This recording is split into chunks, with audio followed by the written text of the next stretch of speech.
जी students, हम कर रहे हैं न्यूमेरिकल प्रॉब्लम। लास्ट न्यूमेरिकल जो हमने किया था वो था 12.3। नेक्स्ट न्यूमेरिकल प्रॉब्लम करने जा रहे हैं वो है 12.4। हम कर रहे हैं चैप्टर नंबर 1 फिजिक्स का और उसके कर रहे हैं numerical problems. Fourth one is determine the electric field at the position R is given 4i plus 3j यानी 4i cap plus 3j cap meter caused by, यानी m जो है मीटर के लिए, caused by a point charge q equals 5.0 into 10 raised to power minus 6 coulomb, c यानी coulomb के लिए placed at origin। Okay students, हमने इलेक्ट्रिक फील्ड जो है पोजीशन वेक्टर दिया गया है हमें और साथ में q चार्ज दिया गया है, उसकी वजह से जो इलेक्ट्रिक फील्ड है एक्चुअली हमने वो फाइंड आउट करनी है ओरिजिन के ऊपर, जो कि प्लेस किया गया है चार्ज को ओरिजिन के ऊपर। तो इस न्यूमेरिकल प्रॉब्लम को हम कुछ इस तरह सॉल्व करेंगे। सोल्यूशन जो है इसका लिखते हैं। सॉल्यूशन में हमें जो बच्चों गिवन दैट है, हम सबसे पहले वो लिखते हैं। गिवन दैट क्या क्या हमें यूनिट वेक्टर दिया गया है r, position vector, sorry not a unit vector, position vector दिया गया हमें। यूनिट वेक्टर तो हमने फाइंड आउट करना है ना। ये बच्चों मीटर में दिया गया है, इसके यूनिट जो है पोजीशन वेक्टर के वो किस में दिया गया है, मीटर के अंदर। ओके जी, and other one is given that q which is the charge 5 into यानी 5.0 10 raised to power minus 6 coulomb. Okay बच्चों, ये दो क्वांटिटीज जो हैं ये हमें गिवन है, ठीक है। हमने क्या करना है, हमने इलेक्ट्रिक फील्ड जो है फाइंड आउट करनी है एट ओरिजिन, ठीक है। इलेक्ट्रिक फील्ड फाइंड आउट करेंगे। We know that electric field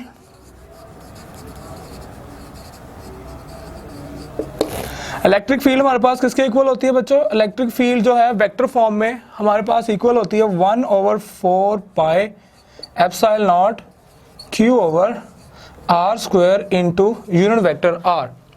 okay, हमारे पास जो है r की वैल्यू चाहिए हमें और साथ में हमें चाहिए क्या भला, साथ में हमें चाहिए यूनिट वेक्टर r। सो सबसे पहले यूनिट वेक्टर r निकालते हैं। यूनिट वेक्टर r निकालने के लिए आपको पता है सबसे पहले r मैग्नीट्यूड ले लेते हैं, ठीक है। ये r ही है। अब देखिए r की मैग्नीट्यूड लेनी तो x कंपोनेंट का स्क्वायर प्लस y कंपोनेंट का स्क्वायर, साथ में जब हम i का स्क्वायर करेंगे, you know that i square जो होगा i cap square unit vector का स्क्वायर 1 के इक्वल होता है, आपने वेक्टर्स में पढ़ा हुआ है।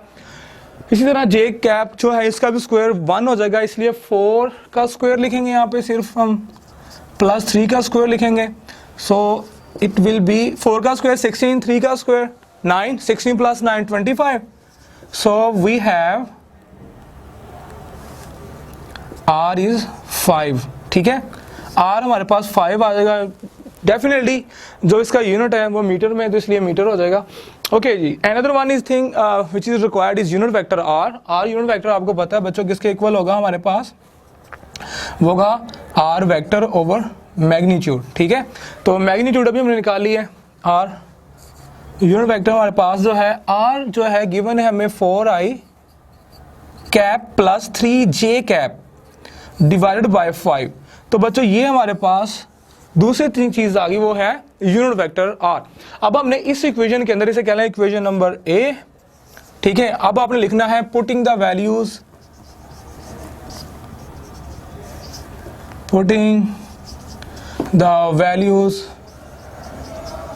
Of q r and r cap into equation, लिख लें इक्वेशन ए, ठीक है। Putting the values of Q R and R unit vector equation number A में, तो ई हमारे पास आ जाएगा बच्चों यहाँ से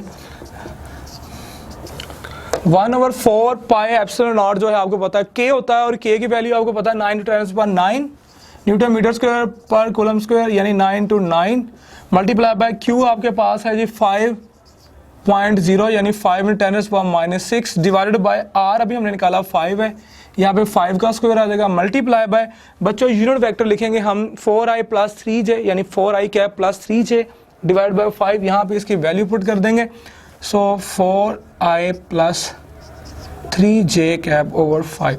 now how can we solve this, आपने क्या करना है बच्चों, ओके ये न्यूमरेटर्स हैं सारे, ठीक है। 9×10⁹ को आपने 5.0 यानी 5×10⁻⁻6 से मल्टीप्लाई करना है, फिर आपने इनके डिनोमिनेटर को नीचे मल्टीप्लाई करना है, फिर जो आपका आंसर आएगा उसको फिर सेपरेटली आपने 4i से मल्टीप्लाई करना है, फिर आपने इन 4i कैप से फिर 3j कैप से मल्टीप्लाई करके आपके पास जो आंसर आ जाना है बच्चों वो आ जाना है, ई जो है हमारे पास आ जाएगी वो है 144 यानी 1440 आई कैप प्लस 1080 जे कैप, ठीक है।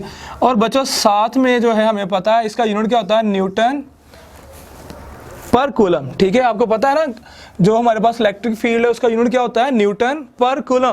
तो आपने इसे कैसे सॉल्व करना है, पहले सारे डिनोमिनेटर्स को इसको पहले मल्टीप्लाई कर लेना है, फिर नीचे जो है आपको पता है 25 5 125 हो जाएगा, उस पर आपने डिवाइड करना है, फिर जो आंसर रह जाएगा उसे आपने 4 से मल्टीप्लाई करना है, फिर 3 से मल्टीप्लाई करना है, और साथ में इसके ये जो यूनिट वेक्टर्स हैं यानी आई कैप जे कैप वगैरह वो भी लिख देने।